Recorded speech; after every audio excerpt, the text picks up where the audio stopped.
God has a plan for marriage. Have you ever asked yourself what is God's plan for marriage? Are you married? Or are you preparing or planning to marry tomorrow? May God grant you your heart desire. God has a plan for marriage. You see, marriage is not a human invention. Marriage is God's creation. Marriage is a covenant of love between a man and a woman, and it is rooted in divine will. God has a plan, and He wants man and woman to come together to enjoy companionship, to enjoy love, to enjoy fruitfulness. That is why when you read Genesis chapter 2, verse 24, it says, "Therefore a man shall leave his father and mother and cling to his wife, and they shall become one flesh." Jesus later on in Matthew chapter 19, verse 6 will tell us they are no longer two, but one flesh. What therefore God has joined together, let no one put asunder.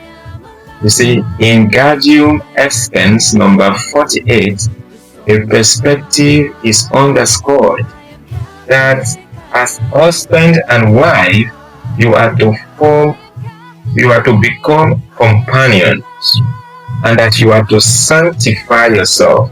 So the husband will sanctify the wife will sanctify the husband, and together you journey to enter into the promised land, which is heaven, even here on earth. St. John Chrysostom tells us that the love of husband and wife is the force that weds society together. Marriage is the foundation of family, and the family is the foundation of the society. So if the marriage is properly formed, the society, the family will be properly formed. If marriage is okay, the family will be okay. And if the family is okay, the society will be okay. This couple, they celebrated their 60th anniversary in marriage. And somebody asked them, "What has kept you people together for 60 years? And the man responded, he said, "On the day of our wedding, we made a promise and we agreed with ourselves that whatever difficulty, whatever problem we face, it should never be for one person. It should not be my problem. It should not be her problem. It should be our problem.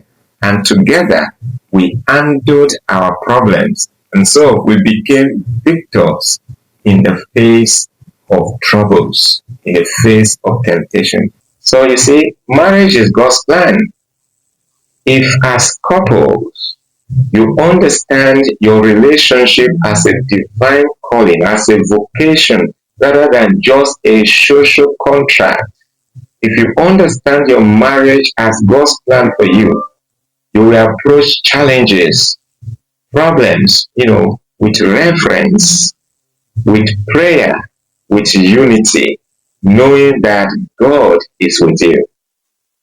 I want to ask you, as a couple, what is the driving force? What works you together? What brings you together? What keeps you together in the face of challenges? Is it reverence for the divine calling, for the vocation you have embraced? Is it prayer? Is it the unity, the agreement you have planned or you have agreed on? What is it?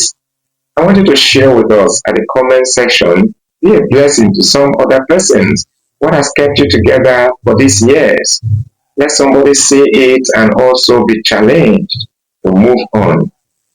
As your praise, I pray for you. May God bless you and bless your marriage. Whatever has kept you together, may the Holy Spirit help you to keep living that life. And if you don't have anything that brings you together, that keeps you together in this marriage, may the Holy Spirit inspire you to grow in one. Through Christ our Lord. Amen. God bless you.